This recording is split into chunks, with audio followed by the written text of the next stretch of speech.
Hello दोस्तों, स्वागत है एक बार फिर से आप सभी का हमारे YouTube चैनल में पॉइंट ऑफ स्टडी में। तो गाइस मैं आप सभी के लिए लेकर आ गया हूं हिंदी का जो नॉन हिंदी है उसका सब्जेक्टिव का आंसर के। इससे पहले मैंने ऑब्जेक्टिव का हर एक क्वेश्चन 1 से 100 तक मैंने करा दिया है, पूरे के पूरे 100 क्वेश्चन करा दिए ऑब्जेक्टिव के।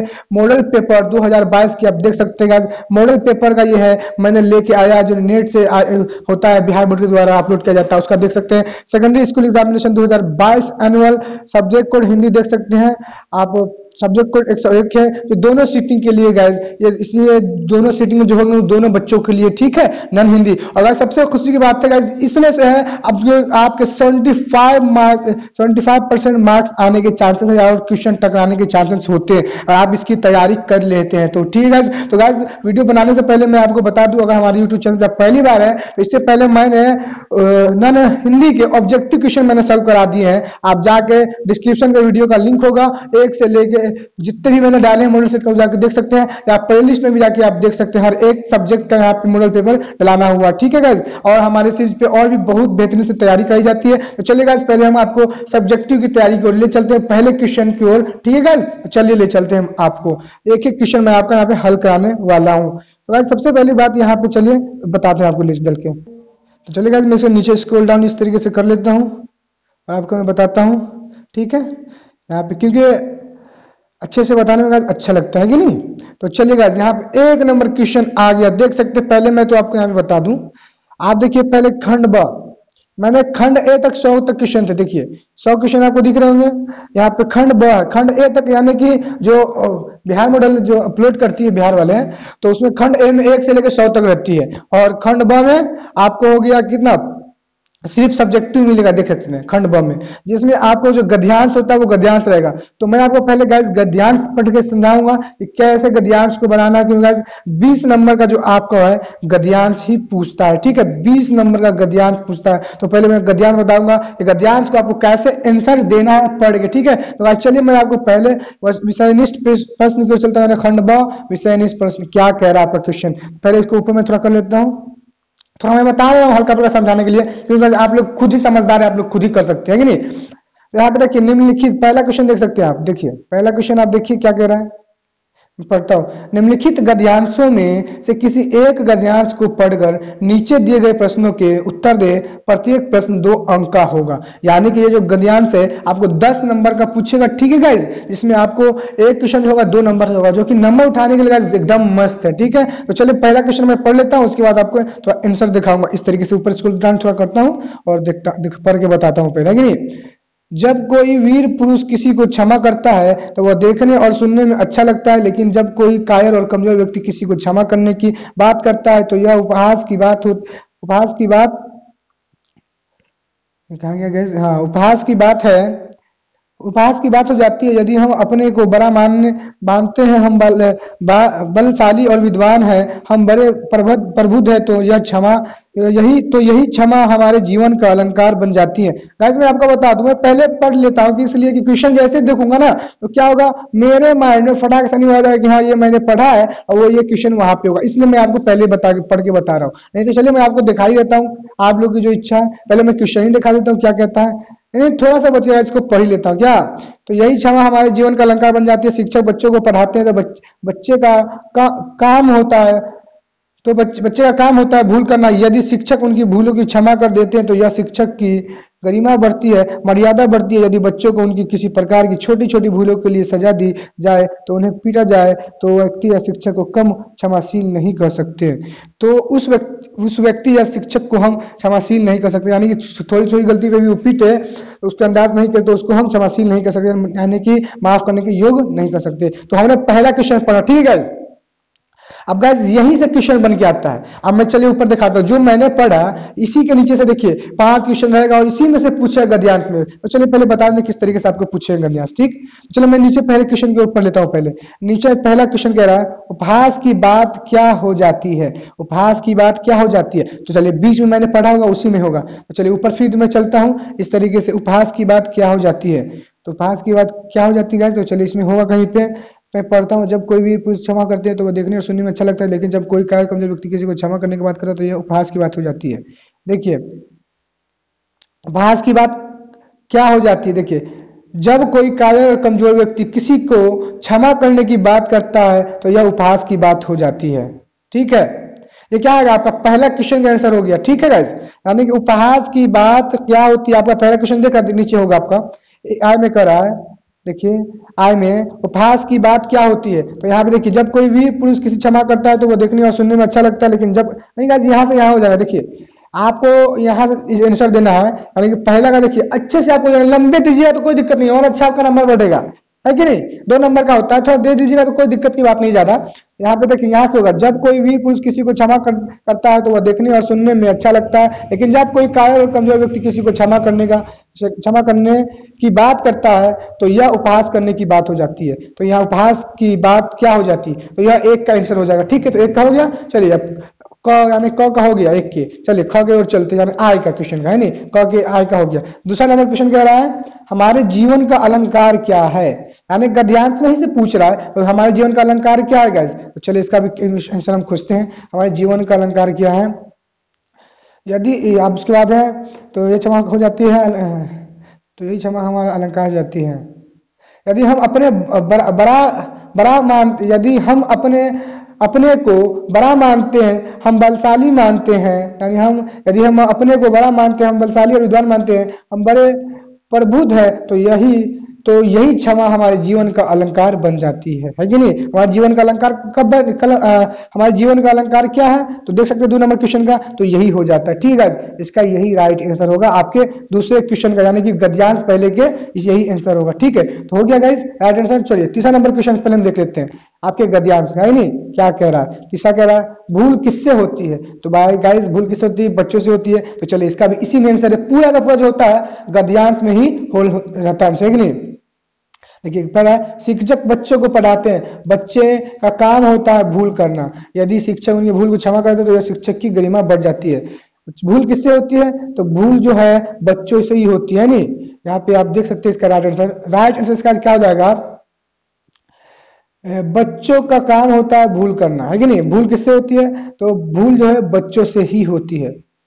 आप इस तरीके से मिला जुला के लिख सकते हैं, जरूरत नहीं है कि आप जो लिखा है वही के, आप अपने सवाल के हिसाब से, सवाल जो है ना जैसे हमारे जीवन का अलंकार का है तो हमारे जीवन का अलंकार ये है, तो उसमें यदि अलंकार ये है तो यहाँ पे जो क्वेश्चन होगा उसको मिला के लिख दीजिए, तो वो भी बेस्ट रहता है। वहां से कहानी लगता है कि हाँ बच्चा एकदम कहानी के रूप में लिख रहा है, ये छाप नहीं रहा एकदम, है कि नहीं, लगता है बच्चे में टैलेंट है। तो इस तरीके से आप लिख सकते हैं। ठीक है, तो चलिए भूल किससे होती है, तो बच्चे से ही होती है, यहाँ पे मिला जुला के लिख दीजिएगा। शिक्षक को बच्चे पढ़ाते हैं, बच्चों का काम होता है भूल करना, यहाँ तक अब इसका राइट आंसर मार दीजिएगा। ठीक है, आप देखिए अब क्वेश्चन चौथा नंबर क्वेश्चन देख लेते पहले क्या क्या कह रहा है।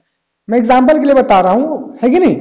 शिक्षक की मर्यादा कब बढ़ जाती है, शिक्षक की मर्यादा कब बढ़ जाती है, तो कब बढ़ जाती है, तो देखिए इसका भी जो है पूरा का पूरा राइट आंसर इसी में होता है। देखिए शिक्षक की मर्यादा बढ़ती है, यहाँ पे आंसर थोड़ा देखिएगा अच्छे से। ठीक है, शिक्षक बच्चों को पढ़ाते हैं, इसका राइट आंसर है कि नहीं, आईवी का चौथा नंबर का। शिक्षक बच्चों को पढ़ाते हैं, बच्चों का काम होता है भूल करना, यदि शिक्षक उनकी भूल को क्षमा कर देते हैं तो यह शिक्षक की गरिमा बढ़ती है, मर्यादा बढ़ती है कि नहीं। शिक्षक का मर्यादा कब बढ़ जाती है, तो यही इसका राइट आंसर हो जाएगा कि नहीं, समझे।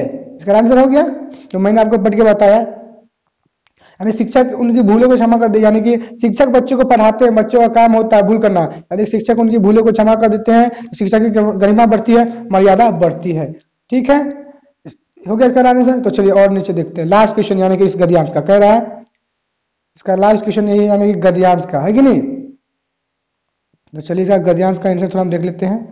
लास्ट कह रहा क्वेश्चन, कैसे शिक्षक को हम क्षमाशील नहीं कर सकते, कैसे शिक्षक को हम क्षमाशील नहीं कर सकते, यानी कि उसको हम क्षमाशील नहीं कर सकते, यानी माफ करने योग्य नहीं समझते कि वह माफ करने वाला आदमी है यानी। तो हमारा लास्ट क्वेश्चन क्या है, यदि बच्चों को उनकी किसी प्रकार की छोटी छोटी भूलों के लिए सजा दी जाए तो उन्हें पीटा जाए तो उस व्यक्ति या शिक्षक को हम क्षमाशील नहीं कर सकते, इसका राइट आंसर ये हो जाएगा। तो इस तरीके से गाइस आपको जो है पूरे गद्यांशों को पढ़ कर समझ कर आपको अच्छे से मिला जुला के आंसर देना है। चाहे कोई सा भी गाइस गद्यांश हो, कोई भी दुनिया गद्यांश आपको दे दे तो आपको इसी तरीके से मिला जुला क्या देना है, आंसर देना, एकदम अच्छे से समझ के, दिल लगा के, पढ़ के उसको आंसर अच्छे से देना, हुलहुलाने की कोई जरूरत नहीं है। तो गाइस सबसे बड़ी बात है, मैंने आपको एग्जांपल एक पढ़ के दिया है। आप गाइस पहली बात है, अब मैं आपको अच्छे समझाता हूँ। आपने निम्नलिखित गद्यांशों में किसी एक गद्यांश को पढ़कर नीचे दिए गए प्रश्नों के उत्तर दे, प्रत्येक प्रश्न 2 अंक के हो गए हैं, है कि नहीं। तो गाइस मैंने एक का बताया। अब यहाँ पे गद्यांश जो है 2 भागों में बांट दिया गया हुआ है, एक का क है और एक के क में के बाद फिर ख आएगा। देखिए एक का क मैंने पढ़ाया, अब एक का ख है, यानी कि एक का सिर्फ जवाब देना है आपको, है कि नहीं। क्वेश्चन ही आपको कर रहा है यहाँ पे, निम्नलिखित गद्यांशों से किसी एक गद्यांश को पढ़ करता, 2 गद्यांश दिए हुआ है कि नहीं। तो एक को पढ़ करके आपको आंसर देना है, एक का क या ख में से दोनों को। तो हमने एक का आपको अच्छे से बता दिया। अब चलिए दूसरे क्वेश्चन की ओर चलते हैं। ख यानी एक के ख, तो एक का क का जवाब दीजिए या ख का, बात वही पड़ती है। आपको आंसर लिखना, एक का अगर ख नहीं समझ में आ रहा तो क का दीजिए, अगर क का समझ में आ रहा है तो क लिख दीजिए और जवाब लिख दीजिए जो नंबर सवाल का है क का, उसका आंसर देने लिख दीजिए, है कि नहीं। तो चलिए एक का क का अपन दे दिया, या क का नहीं समझ में आता है तो ख का भी पढ़ के आप दे सकते हैं। यानी इसी इनमें से जो एक में से 2 का है, जिसमें से आपको अच्छा लगता है वो पढ़ के दे सकते हैं। तो चलिए अगले क्वेश्चन जाके ख है, ख का अगर मैंने आप समझा दिया ना, तो चलिए यहाँ तक मेरा कंप्लीट। अब दू का गाइस, एक जाने की जो आपका गद्यांश है, गद्यांश जो है 2 दिए हुआ है। 1 नंबर सवाल में भी एक क और ख दिए हुआ है और 2 नंबर सवाल में भी क और ख दिए हुआ है। यानी कि इनमें से पढ़कर क का या ख का जवाब दीजिए, दोनों में से एक का यानी ऑप्शन दिए हुआ है, जिसका आपको समझ में आता है, अच्छा लगता है, कहानी पढ़ कर आप जवाब अच्छे से दे सकते हैं, संतुष्टि जिससे मिलती है। यानी कोई गद्यांश थोड़ा भारी लगता है ना बच्चे को, तो जो अच्छा लगे वो दे सकते हैं। जैसे कि 2 नंबर के गाइस उसी है, 2 नंबर भी वही क्वेश्चन कह रहा है, निम्नलिखित गद्यांशों में से किसी एक गद्यांश को पढ़कर नीचे दिए गए प्रश्नों के उत्तर दे, प्रत्येक प्रश्न 2 अंक का होगा। यानी कि सेम टू सेम जैसे मैंने आपको बताया, पहला क्वेश्चन सेम टू सेम वही क्वेश्चन ही है। 2 नंबर क्वेश्चन कह रहा है सब्जेक्टिव का यानी खंड ब का, तो इसमें भी 2 क्वेश्चन दिए हुआ है, एक का क दिया होगा और ख दिया, यानी पहला क है ना। अब चलिए गद्यांश पढ़ने के लिए आप चलिए उसी तरीके से इसमें दिया होगा, ख दिया होगा, यानी ख दिया हुआ, देख सकते हैं आप ख दिया हुआ ना। तो यहाँ पे आप जिसका समझ में आता है पढ़ के बता सकते हैं आंसर, और नीचे जो 1 नंबर सवाल रहता है उसका आपको जवाब देना होता है। तो इस तरीके से गाइस उम्मीद है आप लोग समझ रहे होंगे मेरी बात। तो इसी तरीके से आपको आंसर देना है। तो 2 का पढ़ना है अच्छे से, क का या ख का जो अच्छा लगता है आपको, पहले कहानी समझ लीजिए और क्वेश्चन देख लीजिए कि क्वेश्चन थोड़ा अलग है या नहीं। जैसे 2 का क्वेश्चन क का देख लेते हैं हम, यहाँ पे थोड़ा डिफरेंस हो सकता है। जैसे वह किनके नहीं है, किनके कारण दुर्गा बाई के मन में देश प्रेम समाज में संस्कार पड़े। तो इसमें आप आसानी से समझ सकते हैं, दुका को आराम से आंसर दे सकते हैं। यानी कि आंसर इस तरीके से देना है। देखिए जैसे दू का है, जवाब देना है दू का जैसे सवाल हो गया ब का, तो दू का आई का उत्तर इस तरीके से लिख दीजिए और उसका उत्तर दीजिएगा उस नंबर में, ठीक है। इस तरीके से खंड ब लिखने के बाद, ठीक। तो चलिए उसी का 1 का हो गया, अब 2 का दीजिए ख का। देखिए 2 का ख आया ना, तो उस तरीके से भी इसका भी आंसर देना। यानी कि सवाल जो है आपका कह रहा है किसी एक क्वेश्चन को पढ़कर, उसमें से 2 है क या ख, तो क जो अच्छा लगता है क का गद्यांश पढ़ के जवाब दे दीजिए, और जो ख है ख का पढ़ के जवाब दीजिए, जो आपका मन है उसका दे दीजिएगा, इस तरीके से पढ़कर, ठीक है। तो गद्यांश कंप्लीट हो गया। आई होप आप लोग गद्यांश समझ में आया होगा। कभी भी अगर कोई भी गद्यांश आ गया तो पढ़ के इसी तरीके से जवाब देना है, नीचे आपका क्वेश्चन रहेगा, उस तरीके से आपको आंसर देना है। तो चलिए गद्यांश हो गया। अब चलिए अगले क्वेश्चन की ओर चलते हैं गाइस। तो गाइस यहाँ पे 3rd नंबर क्वेश्चन हमारा यहाँ पे कह रहा है, निम्नलिखित में से किसी एक विषय पर दिए गए संकेत बिंदु पर लगभग 250 शब्दों में निबंध लिखिए। तो गाइस ये जो क्वेश्चन है, मैं इसका जो आपको लास्ट में आंसर के दे दूंगा, यानी कि आंसर दे दूंगा किस तरीके से वृक्षारोपण होता है, महत्वपूर्ण होता है। इन सब जो क्वेश्चन है काफी लंबा है, तो उसका मैं आपको लास्ट में जो है सारा डिटेल में जो है आपको समझा दूंगा और उसका आंसर भी मैं दे दूंगा, ठीक है। चलिए आगे मैं बढ़ता हूँ, ठीक। क्वेश्चन नंबर 3 को मैं छोड़ देता हूँ। 3 नंबर क्वेश्चन में देख रहा है, पहले देखिए, पहले क्वेश्चन समझ लीजिएगा, वरना मैं आप हुलमुल्ली में आगे बढ़ जाइएगा तो समझ नहीं आएगा। निम्नलिखित में से किसी एक विषय पर दिए गए संकेत बिंदुओं के आधार पर लगभग 250 से 300 शब्दों में निबंध लिखिए। यानी इस पे निबंध लिखना है। तो देखिए निबंध लिखने में पहले देखिए कौन क्वेश्चन है। एक में आ जाएगा 3 का क है, वृक्षारोपण, इस पे आपको लिखना है। तो पहले होगा ए भूमिका, आई भूमिका, महत्व 3, लाभ, आई उपसंहार, इस तरीके से है, ठीक। तो चलिए पहले क हो गया, सेम टू सेम ख हो गया, ग हो गया, घ हो गया, अंगा हो गया। इसी तरीके से किसी एक पर, यानी कि जो आपको याद है किसी एक पे आपको आंसर देना होगा, ठीक है। तो चलिए आंसर बढ़ते हैं, लास्ट में इसका आंसर दे दूंगा। क्वेश्चन नंबर 4 की ओर बढ़ते हैं। क्वेश्चन नंबर 4 क्या कह रहा है? 4 नंबर क्वेश्चन कह रहा है परीक्षा की सफलता पर अपने मित्रों को एक बधाई पत्र लिखे। इसका भी मैं आपको लास्ट में अच्छे से समझाऊंगा, लास्ट में, यानी कि पहले मैं किताब का कर लेता हूं जो आपकी किताब से पूछा गया, इसका मैं अच्छे से लास्ट में समझा दूंगा एकदम बेहतरीन तरीके से, जिससे आपको लेख भी लिखने आ जाए। ठीक, चलिए हम 5वें नंबर क्वेश्चन की ओर चलते हैं जो आपके किताब से है। ठीक है, 5वां नंबर सवाल देखिए जो काफी इंपॉर्टेंट है, आपके किताब से, बुक से ये सब चीजें ली गई है। तो 5वां नंबर क्वेश्चन कह रहा है निम्नलिखित, यानी कि 5वां नंबर क्वेश्चन देखिए, इसमें 5 क्वेश्चन पूछे हुआ, किताब से 10 जाने के पूछे हुआ है। तो देख लीजिए क्वेश्चन देख लीजिए, निम्नलिखित प्रश्नों में से यानी 5 प्रश्नों के उत्तर दे, 20 से 30 शब्दों में दे, प्रत्येक प्रश्न 2 अंकों का है। ठीक है, यानी कि प्रत्येक प्रश्न है 2 अंकों का है, तो 20 से 30 शब्दों में मिला जुला के आपको आंसर देना है। ठीक है, तो सवाल भी गाइस आपको मिला देना। जैसे पहले अपने पहले के क्वेश्चन की ओर हम यहाँ पे चलते हैं। पहला क्वेश्चन हमारा कह रहा है 5 का क है नहीं, 5 का क जो क्वेश्चन कह रहा है पहले हम पढ़ लेते हैं। क कह रहा है गांव के किसान सिंचन को क्या समझते थे? तो गांव के किसान, इस तरीके से आंसर लिखना है गाइस।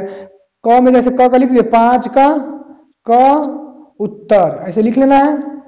उसके बाद इसे लिखना है इस तरीके से, गांव, सवाल मिला के गैस लिखना है, गांव के किसान सिंचन को काम चोर, चोर ही नहीं बेगार, इस तरीके से बहुत मिला के, थोड़ा मिला के सवाल मिला देंगे ना, थोड़ा लफ्ज बढ़ जाता है, यानी 20 से 30 शब्द क्या होता है, बढ़ जाता है। तो सवाल मिला के इस तरीके से लिखने। चलिए इसका मैं आंसर अच्छे से बता देता हूं, यानी कि आंसर इसका अच्छे से मुझे कहानी तो याद है, गाँव के किसान काम चोर ही नहीं, बेगार ही नहीं, काम चोर भी समझते थे। इस तरीके से बहुत सारा था, रोटी वगैरह खेतों में वो अपना एकदम इतना धीरे धीरे आ जाता है कि मत पूछेगा। तो चलिए इसका मैं आपको आंसर पहले दे देता हूँ। पहले नंबर क्वेश्चन 5 का, ठीक है गाइस, इसका आंसर मैं चलिए आपको देता हूँ। तो गाइस मैंने आपके लिए लेके सॉल्यूशन आ गया। देखिए अब यहाँ पे आंसर आप देख लीजिए इसका, गांव के किसान सिंचन को क्या समझते थे? तो आप यहाँ पे आपको ध्यान रखना है। देखिए मैं आंसर आपको अच्छे से एकदम समझा रहा हूँ। उत्तर देखें यहाँ पे, सिंचन एक कुशल कारीगर है, इसको आपको नहीं लिखना है। उससे खेती बाड़ी में मन नहीं लगता है, दूसरे मजदूर खेत पहुंचकर 1/3 काम कर चुके होते हैं, तब सिंचन पगडंडी पर तौलकर पांव रखता हुआ धीरे धीरे पहुंचता है। इसलिए किसान सिंचन को बेकार ही नहीं बेगार समझते थे। तो गाइस यहाँ पे समझने वाली है आपको, सवाल जो कह रहा है गांव के सिंचन को क्या समझते हैं, तो गांव के किसान सिंचन को बेकार ही नहीं बेगार ही समझते थे। इसलिए कि वो जब किसान, यानी कोई किसान उसको कहता है, आप इस तरीके से मिला के लिख सकते हैं अगर आपको कहानी याद हो तो। इसलिए कि उसको कोई किसान बुलाता तो वो खेत में क्या करते हैं, एकदम डोलता हिलता हुआ आएगा, यानी कि एकदम पगडंडी पर तौलता हुआ पांव रखता हुआ धीरे धीरे पहुंचता है और एकदम धीरे धीरे आता है। और जब दूसरे मजदूर जो काम कर लेते हैं तो वो आते हैं और 1/3 काम कर लेंगे, तब वो अपना खुरपी चलाएंगे इस तरीके से। तो भाई यहाँ पे आप सारा आंसर लिख लीजिएगा, सबसे बेस्ट रहेगा। ठीक है, यानी कि सवाल मिला के इसको पूरा आंसर आप लिख लीजिएगा। ठीक है, यानी कि जो सवाल है यानी कि इसको जो पूरा लिख लीजिएगा। ठीक है, यानी सिंचन एक कुशल कारीगर, सिंचन को एक, यानी कि आपको कैसे लिखना है, गांव के किसान सिंचन को क्या समझते थे, गांव के किसान सिंचन को समझते थे, किसान को, आप अच्छे सुनिए, गांव के किसान सिंचन को क्या समझते थे, गांव के किसान सिंचन को बेकार ही नहीं बेगार समझते थे। यह भी आंसर हो सकता है। ठीक है, यहाँ पे 20 से 30 शब्द हो गया ना, यह भी आंसर हो सकता है, लेकिन आपको थोड़ा लगता है कि बेस्ट ही होगा तो आप इसको मिला लीजिएगा, इस सवाल को मिला लीजिएगा, गांव के किसान सिंचन को बेकार ही नहीं बेगार समझते थे। इसलिए कि क्योंकि अगर कोई किसान उनको, यानी कि यहाँ पे देखिए, इसलिए कि सिंचन कोई जो उनको बुलाता तो वही पांव, देखिए सिंचन कोई किसान उसको बुलाता तब सिंचन पगडंडी पर तौल कर पांव रखता हुआ धीरे धीरे पहुंचता, इसलिए किसान सिंचन को बेकार ही नहीं बेगार समझते थे। मैं आपको कहानी के तौर पे बता रहा हूँ, लेकिन आप आंसर भी लिख लीजिए, कोई दिक्कत की बात नहीं, पूरा भी लिख सकते। मुझको लगता है बच्चे समझ रहे होंगे मेरी बातों को, आई होप। जो बच्चे नहीं समझ रहे तो इस तरीके से पूरा लिख लीजिएगा। ठीक है, यहाँ पे मैं इसलिए बोल रहा हूँ कि सवाल सिर्फ 2 नंबर का है ना, 20 से 30 शब्द में जवाब देना है। अगर आप सवाल मिला लेते हैं, जैसे कि गांव के किसान सिंचन को क्या समझते थे, तो गांव के किसान सिंचन को बेकार ही नहीं बेगार समझते थे। इसलिए कि अगर कोई किसान उसको बुलाता तो एकदम ढिलता हुलता, यानी उसको बुलाता, यानी कि देखिए कोई किसान उसको जब बुलाता ना, सिंचन पगडंडी पर तौल कर पांव रखता हुआ धीरे धीरे पहुंचता, इस तरीके से मिला के लिख सकते हैं। ठीक, जो बच्चे को नहीं समझ में आया तो पूरे अच्छे से इसको लिख लीजिएगा। ठीक है, इसका आंसर हो गया। तो अगले क्वेश्चन की ओर चलते हैं हम। यानी कि 5 का क हो गया, 5 के ख की ओर चलते हैं। ठीक है, तो चलिए गाइस, हमारा यहाँ पे 5 का ख का आंसर देना है ना। 5 का ख यहाँ पे क्या सवाल कर रहा है, 5 का ख देख लेते हैं। कह रहा है मेले में चिमटा खरीदने से पहले हामिद के मन में कौन से विचार आए, लिखे। तो गाइस मेले में चिमटा खरीदने से पहले हामिद के मन में कौन से विचार आए, आपको याद है या नहीं? मुझे याद है गाइस, जब वो मेला में चिमटे खरीदने गया था तो उसको याद आया, लोहे की दुकान में गया था तो मेरी दादी के पास चिमटे नहीं है। वो जब रोटियां सेकती है तो जब रोटियां सेकती वक्त यानी उतारती रोटी को तो उसके हाथ जल जाते हैं। अगर मैं ले लूंगा तो मेरी दादी की ये नहीं जलेंगी हाथे। इस तरीके से बहुत सारा। तो चलिए मैं इसका आंसर आपको अच्छे समझ दे ही देता हूँ, वरना आपको बहुत बच्चे को नहीं समझाएगा। चलिए 5 का ख का भी मैं इसका क्या करता हूँ, राइट आंसर आपको दे देता हूँ।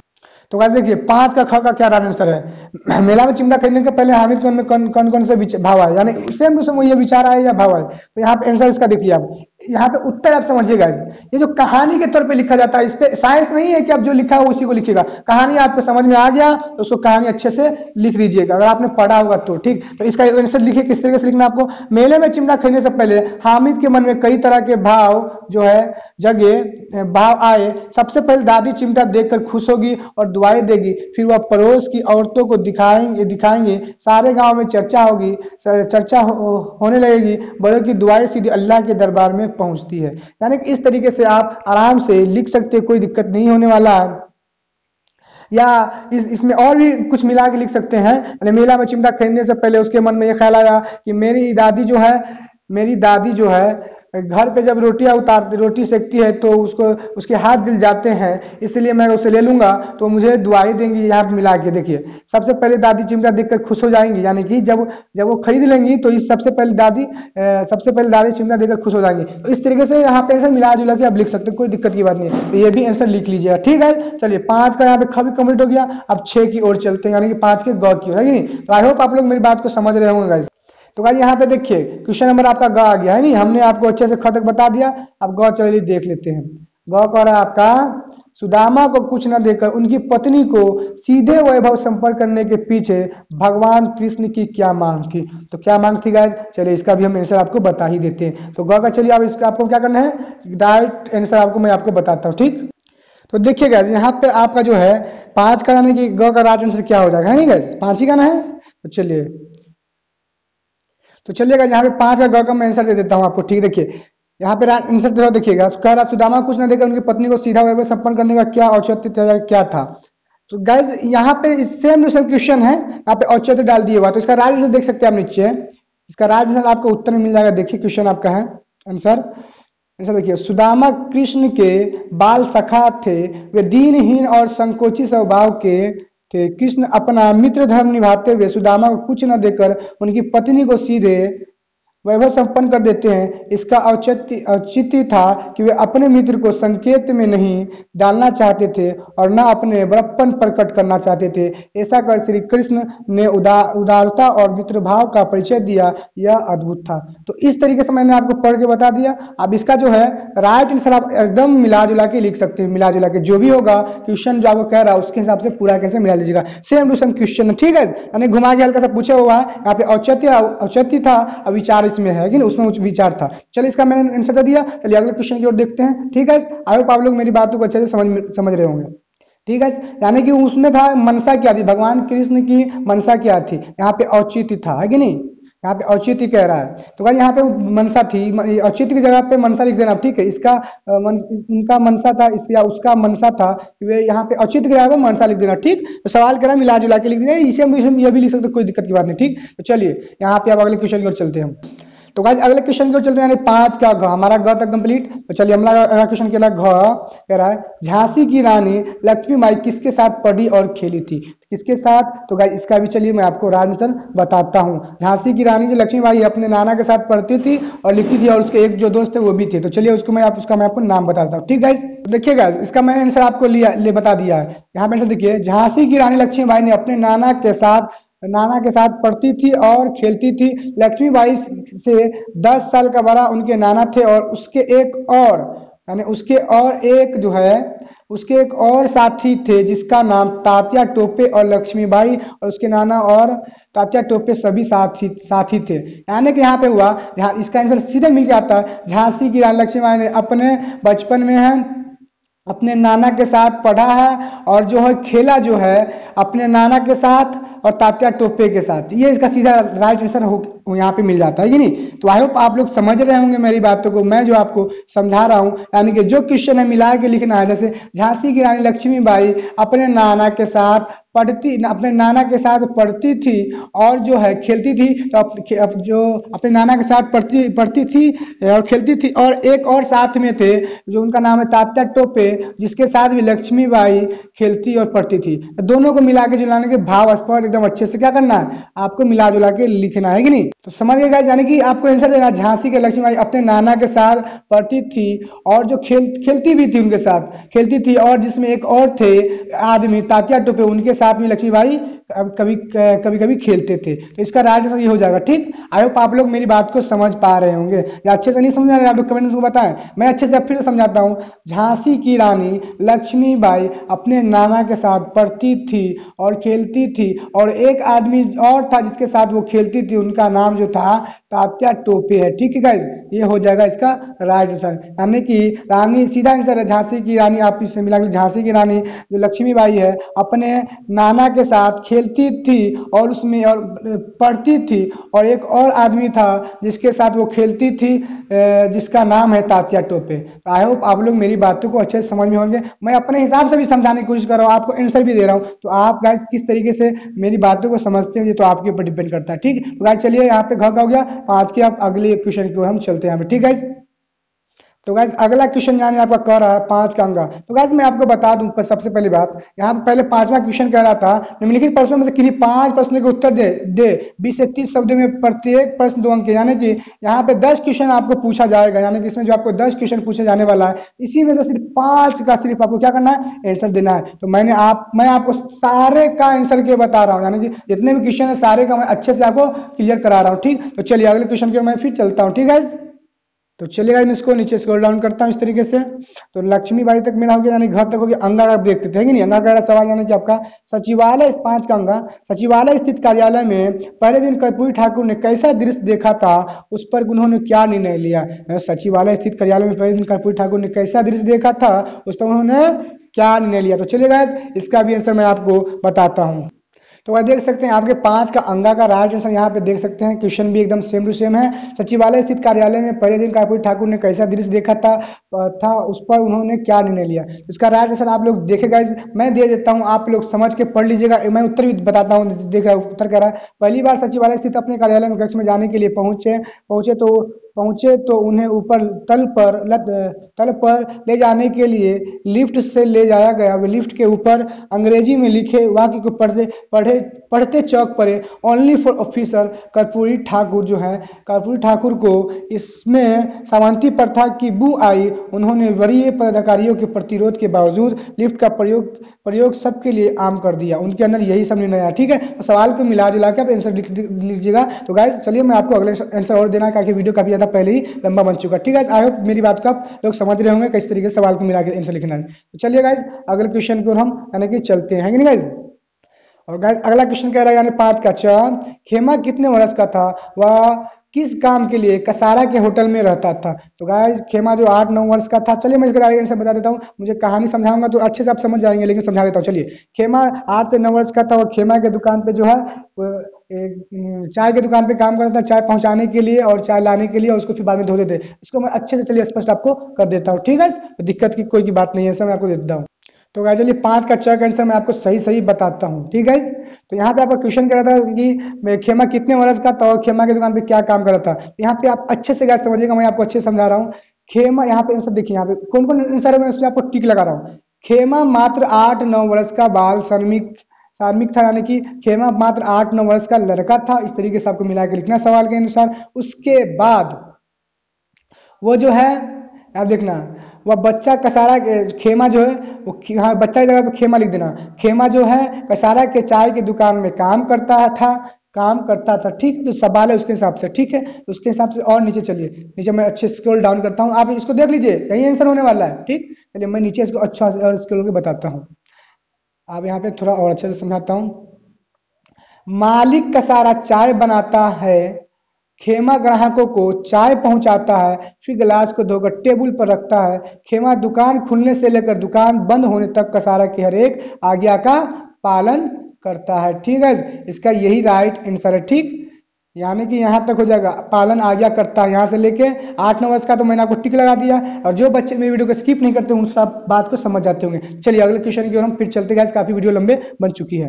तो गाइस आपका 5 का 6 क्वेश्चन कह रहा है, देखिए, अल्लाह बुराई से बचाना मुझको तथा नेक राह पे चलाने की शक्ति प्रदान करना, बच्चे की दुआ शीर्षक कविता के किन पंक्तियों में यह भाव स्पष्ट किया गया है? कविता की उन पंक्तियों को लिखिए, यानी कि यहाँ पे जो उन ऐसा पंक्ति को लिखिए जिसमें यह बात कही गई हो, जिसमें अल्लाह बुराई से बचाना मुझे तथा नेक राह पे चलाना कि मुझे, और शीर्षक कविता, जो शीर्षक कविता इसके मोहम्मद इकबाल, उनके पंक्तियों में यह भाव स्पष्ट किया गया है, तो कविता की उन पंक्तियों को लिखिए। तो किस कविता में कहा गया गाइस, कहा गया है पंक्ति में, मेरे अल्लाह बुराई से बचाना मुझको, नेक जो राह उस राह पे चलाना मुझको। इसका सीधा सीधा राइट आंसर यही होगा। सिर्फ पंक्ति बोलना है ना, पंक्ति मतलब होता है लाइन, तो पंक्ति लाइन वही होगा। ठीक, तो चलिए मैं इसका आंसर बता देता हूँ, बहुत बच्चे को कंफ्यूज हो जाते होंगे मेरे बातों से।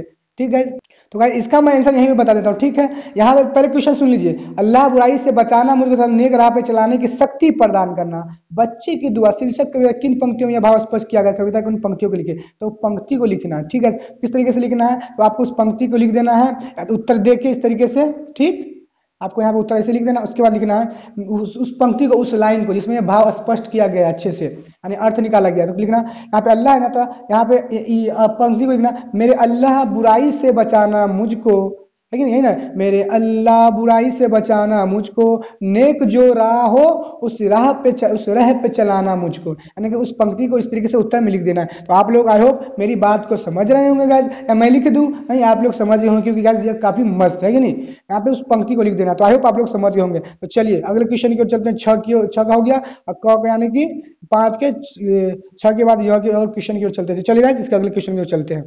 चलिए अगला क्वेश्चन हमारा जो आ गया, जो क्वेश्चन हमारा क्या देख लेते हैं। कह रहा है, इसया तू ना गई मेरे मन से शीर्षक पाठ में ईश्वर चंद्र विद्यासागर ने कौन सूत्र लिखे, यानी इसया तू ना गई मेरे मन से, वो कौन चैप्टर में जो कह रहा है शीर्षक पाठ में ईश्वर चंद्र ने विद्यासागर ने कौन सा सूत्र कहा, उसको लिखना है। तो चलिएगा इसको भी हम बता देते हैं, उन्होंने कहा था बहुत अच्छी बात। तो चलिए उसका मैं आपको उत्तर बताता हूँ या आंसर दे देता हूँ। ठीक है, तो चलिए गाइस 5 का जगह मैं आपको राइट आंसर यहाँ पे बताता हूँ। यहाँ पे आप देखिएगा, मेरी बात को अच्छे समझिएगा। ईश्वर चंद्र विद्यासागर जब एक अनुभव से होकर गुजरते हैं, जो क्वेश्चन आपका है उसको मिला लीजिएगा तब कहिएगा। तो उन्होंने एक सूत्र कहा, वो सूत्र है, तुम्हारी निंदा वही करेगा जिसकी तुमने भलाई की है। इसका राइट आंसर होगा, आपको सारा क्वेश्चन एकदम मिला लेना अच्छे से, उसके बाद यहाँ पे कहिएगा कि ईश्वर चंद्र विद्यासागर ने यह सूत्र कहा था कि जिस तुम्हारी निंदा वही करेगा जिसकी तुमने भलाई की है। इस तरीके से आपको राइट आंसर लिखना मिला के। आई होप आप लोग मेरी बात समझ रहे होंगे। ठीक है, चलिए 5 का जब तक कंप्लीट हो, अगले क्वेश्चन की ओर चलते हैं यानी कि। ठीक है, चलिए अगले क्वेश्चन की ओर चलते हैं। तो गाइस अगला क्वेश्चन कह रहा है आपका, राह भटके हिरन के बच्चे को शीर्षक कविता के अनुवादक कौन है, पहाड़ पर कौन रो रहा है। यानी राह भटके हिरन के बच्चे के शीर्षक कविता के अनुवादक यानी कि राइटर कौन है, यानी कि रचयिता और लेखक इसके कौन है, और पहाड़ पर कौन रो रहा है। तो चलेगा इसका राइट में आंसर आपको बताता हूँ। ठीक है, तो गाइस इसका राइट आंसर, तो गाइस यहाँ 5 का झ का राइट आंसर चलिए मैं आपको बताता हूँ। तो 5 का झ का राइट आंसर होगा, जो पहले कविता के शीर्षक कविता के यानी कि पूछ रहा है कौन होंगे ये अनुवादक। तो देखिए उनके अनुवादक है कविता के डॉक्टर नी वियतनाम। इसको आपको पहले लिख देना सवाल के हिसाब से मिला के, उनके अनुवादक है डॉक्टर नी वियतनाम। और जो पहाड़ पर कौन रो रहा है, तो देखिए यहाँ पे देखिए,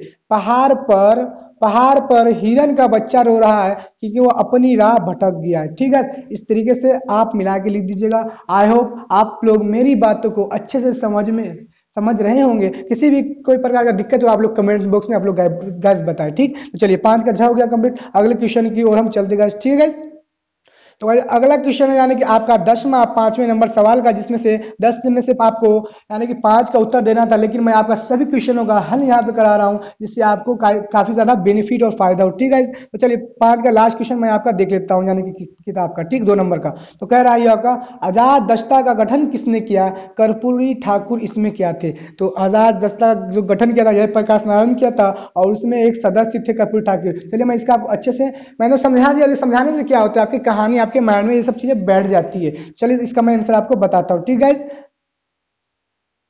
तो इसका राइट आंसर क्या है, चलिए देखते हैं। तो गाइस देखिए 5 का यहाँ पे यानी कि आपको राइट आंसर मैं यहाँ पे देने वाला हूँ कि आजाद दस्ता के जो है दस्ता के उन्होंने किसने गठन किया था वो, और इसमें तो कर्पूरी ठाकुर इसमें क्या थे। तो आप यहाँ पे राइट आंसर अच्छे से देखिएगा, मेरी बात को अच्छे से सुनिएगा। यहाँ पे मेरी बात सुनिए। यहाँ पे जो आजाद दस्ता का यहाँ ऐसे सवाल को मिला के लिखिएगा, ठीक है, जिससे आपका आसानी होगा। तो आजाद दस्ता का जो गठन जो किया था लोक जयप्रकाश नारायण के द्वारा गठित किया गया था, आजाद दस्ता के, ठीक है। और गाइस यहाँ पे आप और अच्छे से देखिए, यहाँ पे हो गया। अब उनके द्वारा के सक्रिय सदस्य बन गए, इस दौरान उन्होंने जेल की यात्रा भी। राजदास्ता की यानी कि गठन जो किया था जयप्रकाश द्वारा ने किया था, ठीक है। और उन्हीं में यानी कि क्रांति के दौरान उन्होंने कॉलेज का त्याग, हाँ। और वह उस पे कर्पूरी ठाकुर, यहाँ तक हो गया आजाद दस्ता का किसने गठन किया था, और उसमें जो है एक सदस्य बन गए थे। यानी कि इसमें देखिए, यहाँ पे देखिए कर्पूरी ठाकुर बचपन से ही नेतृत्व क्षमता थी। 1942 में अगस्त क्रांति के दौरान उन्होंने कॉलेज का त्याग कर लोकनायक प्रकाश नारायण द्वारा गठित आजाद दस्ता के एक सक्रिय सदस्य बन गए। यानी कि उस कॉलेज में जो है कर्पूरी ठाकुर एक सक्रिय सदस्य बन गए। इस तरीके से राइट से मिला के लिख दीजिएगा।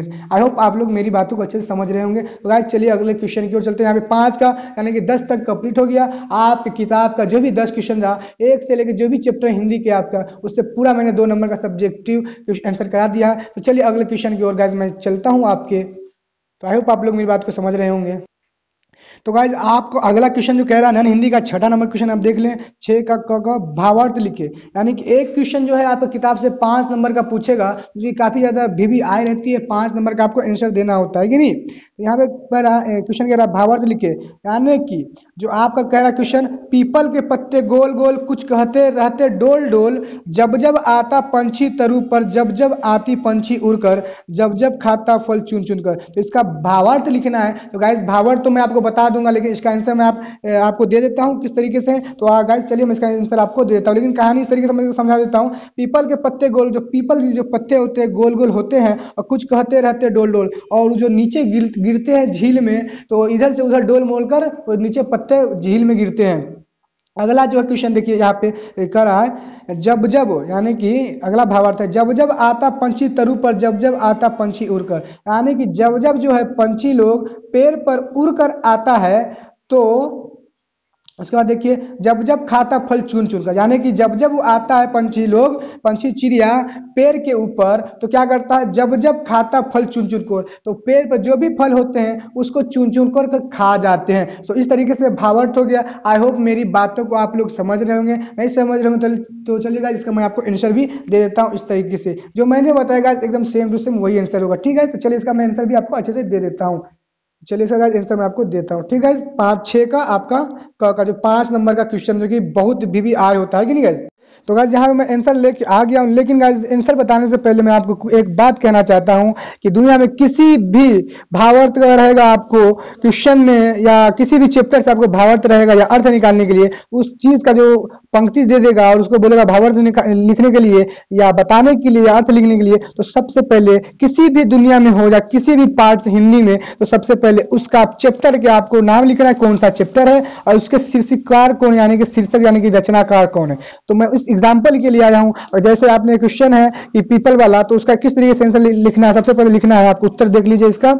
प्रस्तुत काव्यवंश छायावाद कविता पीपल से लिया गया है। इसके थोड़ा इसको मैं इस तरीके से कर लेता हूं गाइस। इसके कवि गोपाल सिंह नेपाली है। यानी कि जो भी सब्जेक्ट का आपको रहेगा भावार्थ, तो उसके जो रचनाकार होंगे या कवि होंगे उसका नाम लिखना है। मेरा जो पीपल वाला है, पीपल वाला आंसर मैं बता रहा हूं, तो पीपल वाला जो है तो गोपाल सिंह नेपाली है। प्रस्तुत कविता प्रकृति के विविध रूपों से हमारा आत्मीय परिचय कराती है। यानी कि जो कविता होती है किन्हीं न किन्हीं चीजों के बारे में बताती रहती है, तो उस कविता को पहले आपको अच्छे से बता देना है। इसमें शॉर्टकट में कि इसमें बताया गया है कि इस तरीके से है। यानी फॉर एग्जाम्पल के लिए मेरा कविता वाला है पीपल के पेड़ पर, तो पीपल के पेड़ का बताना है। इसमें बताया गया है प्राचीन, देखिए इसमें बताया गया कविता के केंद्र, यानी कि आत्मीय परिचय कराती है। कविता के केंद्र में प्राचीन पीपल का वृक्ष है जो अनेक बदलाव का साक्षी है कि नहीं। यानी कि इन सब चीजों के बारे में बताता है कि एक पीपल का पेड़ रहता है, वो युग युग से यहीं पे रहता है, और इस सब चीजें अपने जो भी चीजें बदलाव होती है दुनिया में या गांव समाज में, या पीपल के पास सारा चीज वो बता देती है, ठीक है। तो चलिए इसका नीचे और थोड़ा स्क्रॉल करके और अच्छे से आपको समझा देता हूँ। ये आपको लिखना है गाइस, क्योंकि 5 नंबर ऐसे ही नहीं मिलता है। 5 नंबर के लिए इसको लिखना है। मैं भावार्थ उसका बता दूंगा, शॉर्टकट है, 2 लाइन में मिल जाएगा, लेकिन पहले इसको लिख लेना है। आप समझ जाए कि उसके छायावाद कौन है, यानी उसके लेखक कौन है कविता के, और इसके शीर्षकार कौन है, यानी रचनाकार कौन है, इसमें क्या बताया जाता है। शॉर्टकट में आप 1-2 लाइन में लिख देना है, उसके बाद बताना इस तरीके से। आगे नीचे बताता हूँ, कवि पीपल के सौंदर्य का वर्णन करते हुए कहते हैं कि यह प्राचीन वृक्षों का अचल अचल खड़ा है। तो यहाँ तक आप रहिए, कवि पीपल के सौंदर्य का वर्णन करते हुए, तो यहाँ पे इसका है तो आप बता दीजिएगा, लेकिन अगर उसके बाद यहाँ तक लिख दीजिए, उसके बाद कवि, कोई भी चैप्टर रहेगा तो कहिएगा कवि, जो भी सब्जेक्ट चैप्टर का नाम होगा वहां पे इस तरीके से ब्लैंकेट में लिख दीजिएगा इस तरीके से। उसके बाद पीपल, जो पीपल का मेरा सब्जेक्ट है तो मैं पीपल का बता रहा हूँ, आपका जो भी रहेगा उस तरीके से आप बता दीजिएगा। उसके बाद उसमें क्या कहा गया उस भावार्थ में, उसको पूरा अच्छे से बता दीजिए एकदम डिटेल के साथ, ठीक है। तो आई होप आप लोग समझ गए होंगे, इतना तक कर लीजिएगा। अब चलिए इसका मैं भावार्थ आपको है जो बता देता हूँ, ठीक है। ये आपको लिखना है कि 5 नंबर का सवाल है।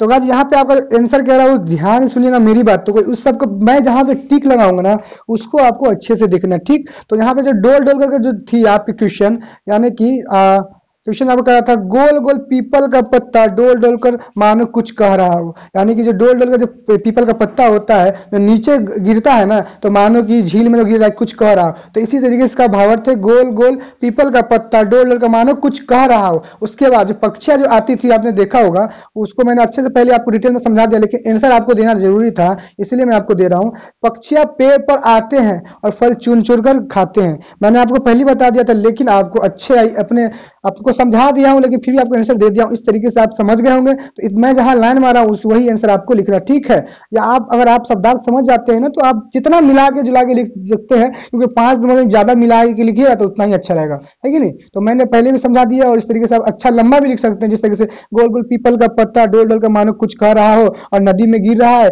हिलते डुलते, जैसे पीपल का पत्ता गिरता है तो कैसे गिरता है, यानी हवा में ऐसे वैसे एकदम गोल मोगल होकर गिरता रहता है, यानी कि इस मिला जुला के आप लिख सकते हैं। पक्षियां पेड़ पर आते हैं, यानी पक्षियां जो पेड़ पर आती हैं, तो कब कितने पक्षी आते हैं, बहुत पक्षियां आती है पेड़ पर, और जितने भी फल होते हैं पेड़ पर उसको चुन चुन कर खा जाते हैं, फिर वो उड़ जाते हैं। इस तरीके से आप डिटेल में लिख सकते हैं। आई होप आप लोगों को मेरी बातें अच्छे समझ में आ गई होंगी। तो गाइस चलिए अगले क्वेश्चन की ओर मैं चलता हूं, ठीक।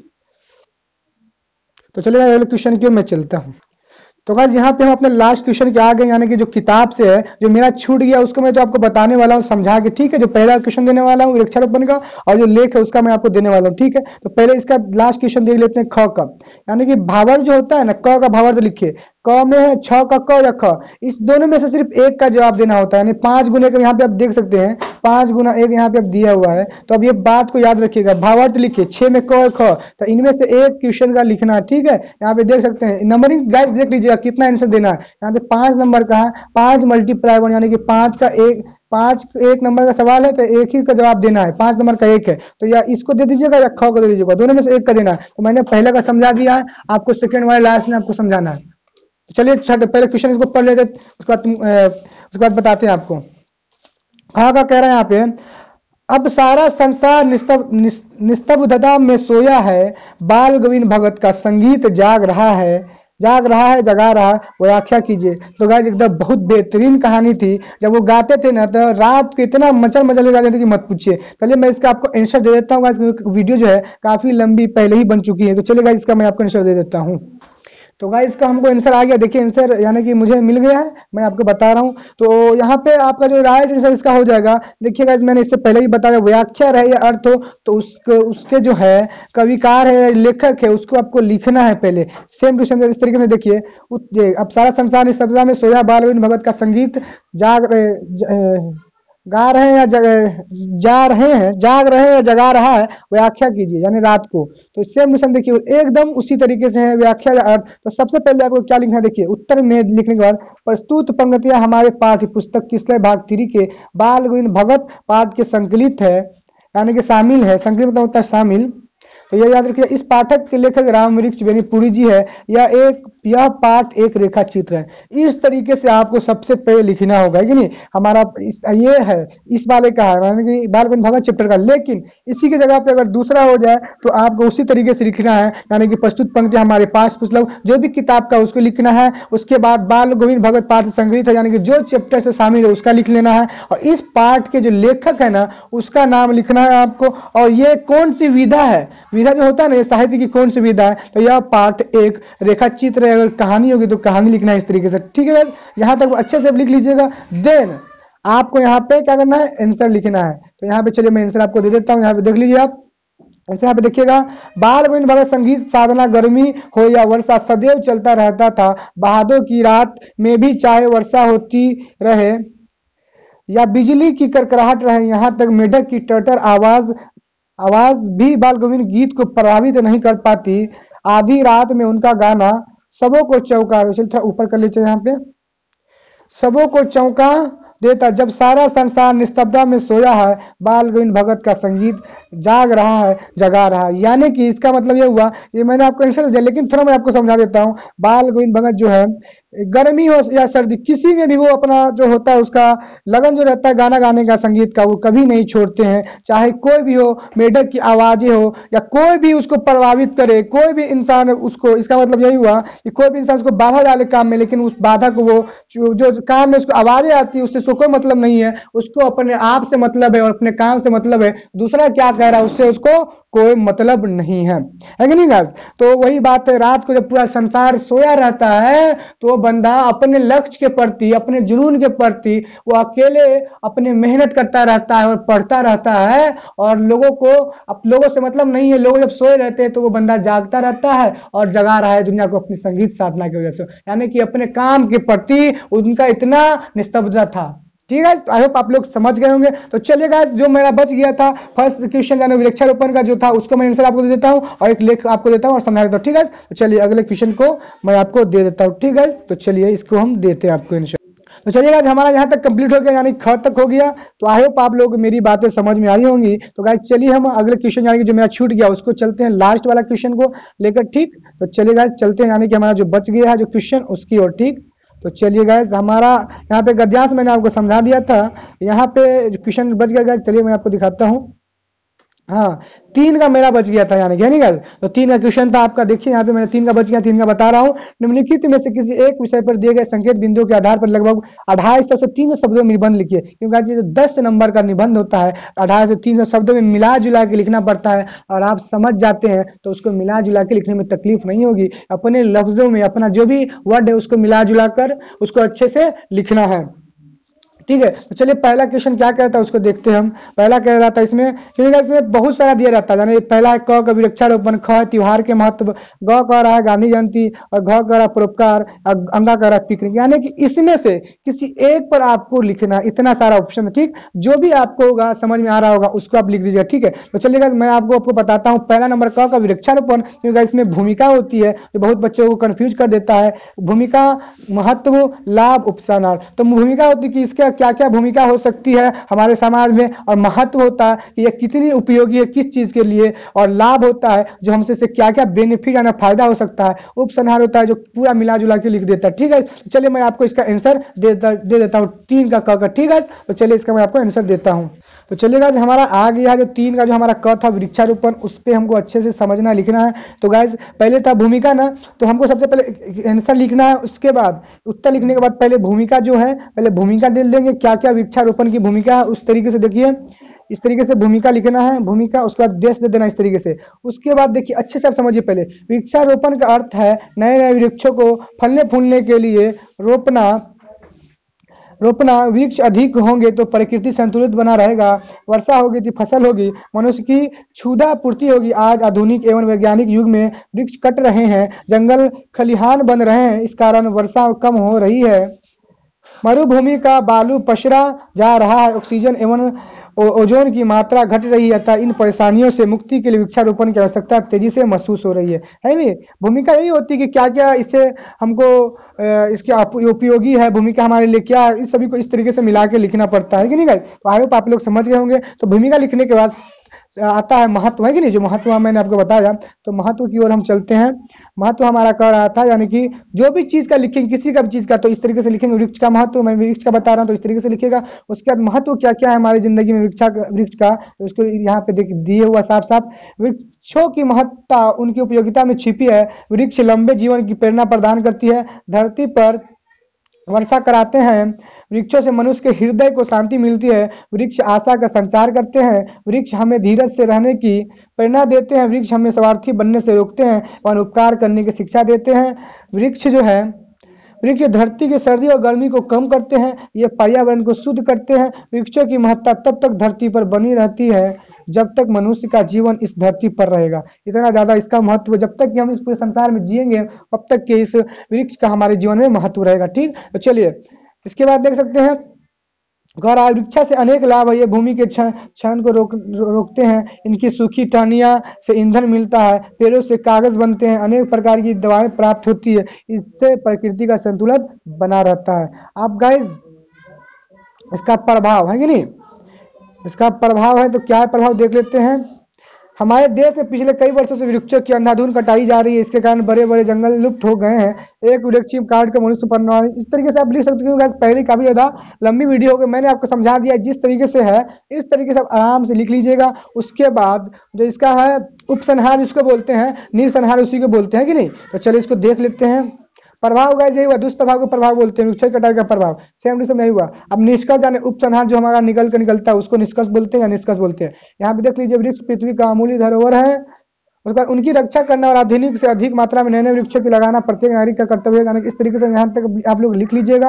और गाइस इस तरीके से जो भी आपका क्वेश्चन है इसी तरीके से लिखता है। महत्व जो होगा उसको लिख दीजिएगा डैश बना के, और उस पर जो भी होगा मिला जुला के आप अपने भाषा में लिख दीजिएगा, कोई दिक्कत की बात नहीं है। ठीक है, आई होप आप लोग समझ गए होंगे। तो गाइस चलिए हम अपने आखिरी क्वेश्चन की ओर चलते हैं, जो मेरा लेख छूट गया था तो उसको मैं आपको दिखा देता हूँ। ठीक है, तो चलिए अगले क्वेश्चन की ओर हम चलते हैं। तो गाइस मैंने वृक्षारोपण का बता दिया, ठीक है। अब जो है आप लोग जो भी होगा वहीं तक मुझे मिला था, इसलिए मैं आपको अच्छे समझा दिया हूँ। सेम जो त्योहारों के महत्व उसको उस तरीके से लिख सकते, भूमिका क्या क्या, त्योहारों का महत्व क्या है हमारे लाइफ में, और उसका जो निष्कर्ष है वो लिख दीजिएगा। आयोजन क्या क्या होता है तो आयोजन में लिख दीजिएगा कितने कब कब आती है। निष्कर्ष जो होगी उसके बाद जो भी हमारे लिए उपयोगी है उसको इस तरीके से लिख दीजिएगा। ठीक, ग का भी उसी तरीके से आपको लिखना है, घ का भी उसी तरीके से लिखना है, परोपकार का, पिकनिक का भी, तो यहाँ तक आप लोग लिख दीजिएगा। I hope. तो चलिए आखिरी क्वेश्चन की ओर चलते हैं, यानी कि परीक्षा की सफलता पर अपने मित्र को एक बधाई पत्र लिखे। काफी ज्यादा भी आया है जो कि लेख होता है कि नहीं गाइस। तो चलिए इसका मैं आपको आंसर बता देता हूं। तो सबसे पहले आपको मालूम है गाइस कैसे पत्र लिखना होता है, तो अपने सेवा में लिख देते हैं, जो प्रिय मित्र होगा उसको लिख देंगे, उसको तरीके से उसको बता देंगे। इसका मैं अगले वीडियो में बनाऊंगा, एकदम अच्छे से लेख कैसे लिखना है इसको अच्छा से बताने वाला हूँ। ठीक है, तो चलिए इसका मैं आपको आंसर बताता हूँ। ठीक है, तो गाइस यहाँ पे 4 नंबर का आंसर देख लीजिए, मैं अच्छे से बताता हूँ, आप लोग आप समझ जाइएगा।